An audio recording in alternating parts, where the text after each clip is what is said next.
প্রিয় শিক্ষার্থী বন্ধুরা, আজকে আলোচনা করব বাংলা নাটক ২ এর নবান্ন নাটকটি। বিজন ভট্টাচার্য ১৯০৬ সালে জন্মগ্রহণ করেন এবং ১৯৭৮ সালে মৃত্যুবরণ করেন। তিনি একাধারে নাট্যকার, অভিনেতা ও পরিচালক ছিলেন। ১৯৪৩ সালে অরণি পত্রিকায় তার এটি প্রথম প্রকাশিত হয়, তবে পুষ্প আকার পুস্তক আকারে ১৯৪৪ সালে প্রকাশিত হয়।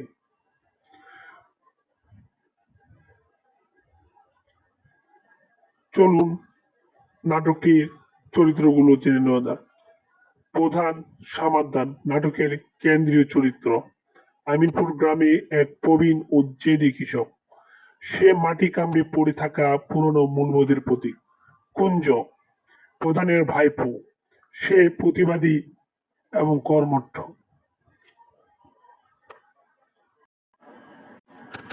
শত বিপদেও সে ভেঙে পড়ে না, বরং নতুন করে বাঁচার স্বপ্ন দেখে। নিরঞ্জন প্রধানের আরেক ভাইপো। সে পরিস্থিতির চাপে দুর্বল হয়ে পড়ে গ্রাম ছেড়ে শহরে কাজের সন্ধানে যায়। রাধিকা কুঞ্জর স্ত্রী, গ্রাম বাংলার শাশ্বত ও সহনশীল নারীর প্রতীক। বিনোদিনী নিরঞ্জনের স্ত্রী, দুর্ভিক্ষের তাড়নায় শহরে গিয়ে হারিয়ে যায় এবং লাঞ্ছনার শিকার হয়। মাখন কুঞ্জের শিশুপুত্র, দুর্ভিক্ষে মারা যায়। হারু দত্ত ও কালীধন গ্রামের শোষক জোরদার ও কালোবাজারি। তারা চাল মজুত করে গ্রামে কৃত্রিম সংকট তৈরি করে বেশি দামে বিক্রি করত। দয়াল মণ্ডল প্রধান প্রতিবেশী।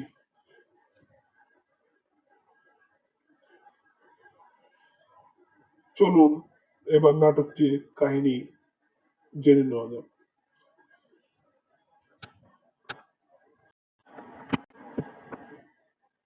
বিজন ভট্টাচার্যের নবান্ন নাটকের প্রথম অঙ্কের ৫টি দৃশ্যের মধ্য দিয়ে আমিনপুর গ্রামের কৃষক উপর নেমে আসা বহুমুখী দুর্যোগের যে চিত্র ফুটে উঠেছে তা এক কথা মর্মস্বরী। নাটকের শুরুতে ১৯৪২ সালে ভারত ছাড়ো আন্দোলনের তীব্র উত্তাপ আমিনপুর গ্রামে এসে পড়ে এবং ব্রিটিশ সাম্রাজ্যের শোষকদের বিরুদ্ধে গ্রামে সাধারণ মানুষে সোচ্চার হয়ে ওঠে। এই আন্দোলনে নির্মমভাবে নিহত হন পঞ্চাননী। ব্রিটিশ পুলিশের নির্বিচার গুলিতে তার মৃত্যু হয়। পঞ্চাননী এই রক্তপাত যেন আসন্ন এক মহাবিপদের সংকেত, যেখানে সাধারণ মানুষের কণ্ঠে ধ্বনিত হয়, পঞ্চাননী মরেনি, পঞ্চাননী মরেনি, পঞ্চাননী আমাদের জাগিয়ে দিয়ে গেল। রাজনৈতিক অস্থিরতার রেশ কাটতে না কাটতেই প্রাকৃতিও বিমুখ হয়ে দেখা দিল। মেদিনীপুরের সেরাতেই ভয়াবহ ঘূর্ণিঝড় ও জলোচ্ছ্বাসে কৃষকের সোনার ফসল নষ্ট হয়ে গেল। নাটকের কেন্দ্রীয় চরিত্র ও পুরাতন মূল্যবোধের প্রতীক সামান্দা প্রধান সামান্দার এই প্রাকৃতিক বিপর্যয়ে চরম অসহায় হয়ে গেলেন। নিজের চোখের সামনে সোনার ফসল বিনাশ দেখতে তার হৃদয় হাহাকার করে বলে উঠল, সব গেল, লক্ষ্মী আমার ভাসিয়ে গেল রে। ওরে কুঞ্জ, ওরে নিরঞ্জন, মাটি যে আজ বেমানি করল। প্রকৃতির এই বিরূপ রূপময় কৃষকের বেঁচে থাকার শেষ সম্বলটুকু কেড়ে নিয়ে তাদের জীবনের চরম হাহাকার নামিয়ে আনে। প্রাকৃতিক দুর্যোগের পথ ধরে আসা মানুষের তৈরি দুর্যোগ ৫০-এর মনোত্তর এ অকাল ছিল আসলে জোরদার উচ্চ শ্রেণী কালোবাজারিদের পরিকল্পিত ষড়যন্ত্র। হারু দত্ত ও কালীধন দুজন ছিল অচিনপুর গ্রামের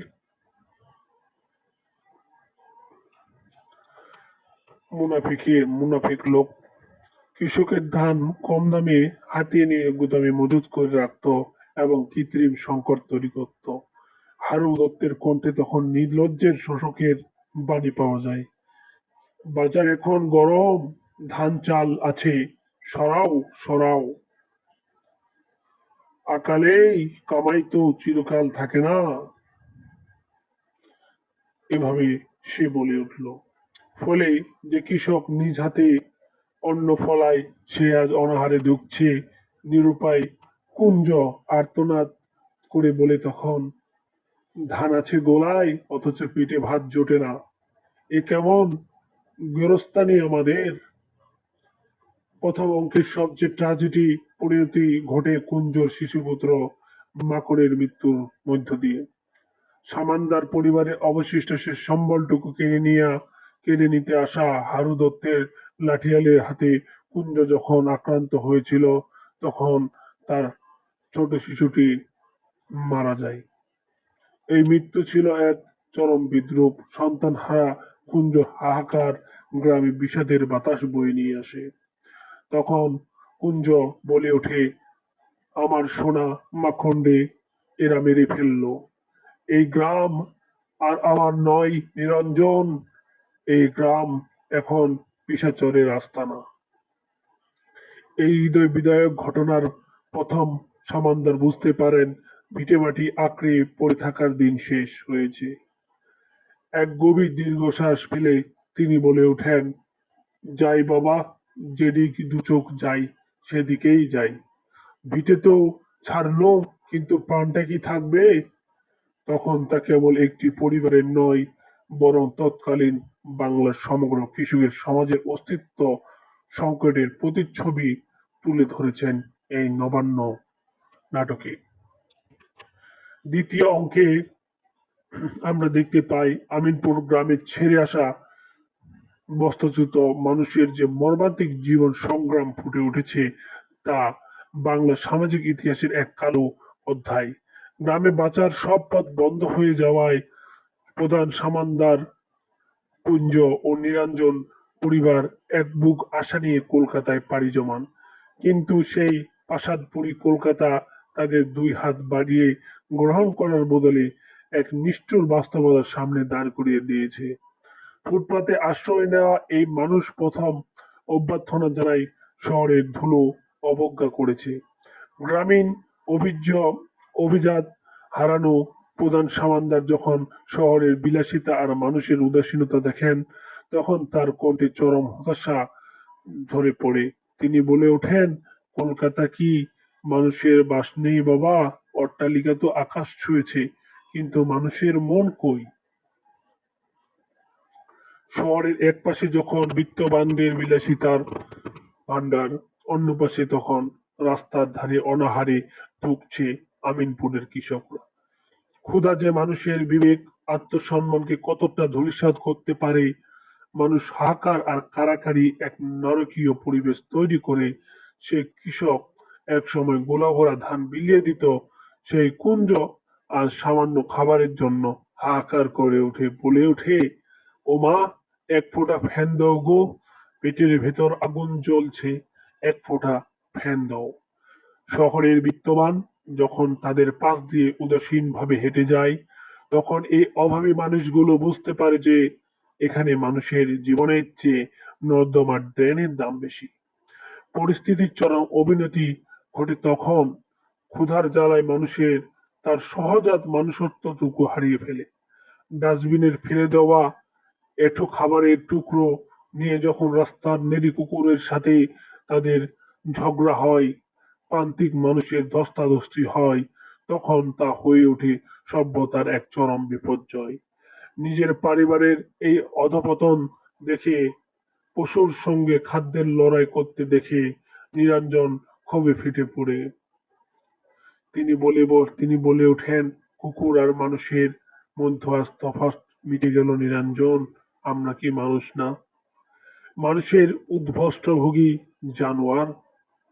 ক্ষুধার্ত বিনোদিনী ওর অধিকার, চোখে জল আর এক মুঠো অন্যের তীব্র আকাঙ্ক্ষা প্রমাণ করে যে শহর তাদের আশ্রয় দেয়নি, বরং তিলে তিলে আত্মা ধ্বংস করে দিয়েছে।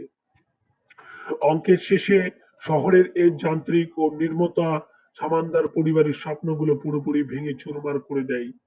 বাঁচার আশা এই মানুষগুলো বুঝতে পারে যে কলকাতা পিচঢালা রাস্তা তাদের জীবন কোনো সমাধান নয়। শহরের এই প্রাণহীন পরিবেশের চেয়ে নিজের গ্রামের সেই অভাব অনটন যেন তাদের কাছে অনেক বেশি আপন মনে হয়। প্রধান সামান্তারের এক মর্মভেদী উক্তির মাধ্যমে যেন সারা বাংলার উদান্ত সমাজের হাহাকারের প্রতিধ্বনি হয়। তিনি বলেন, শহর আমাদের অন্ন দিল না বাবা, শুধু দিল অপমান। এই বড় বড় দালানের চেয়ে আমাদের পুরা ভিটেমাটি ছিল স্বর্গ। এভাবে দ্বিতীয় অঙ্কের 5টি দৃশ্যের মধ্যে তিনি আমিনপুরে থেকে আসা উদন্তের চরম লাঞ্ছনা ও মানবিক বিপর্যয়ের চরিত্রটি ধারাবাহিকভাবে সমাপ্ত হয়। তৃতীয় অঙ্কে দুটি দৃশ্যে অনাহার ও লাঞ্ছনার ফলে একটি পরিবারের গঠন কাঠামো নৈতিকতা দেখানো হয়েছে।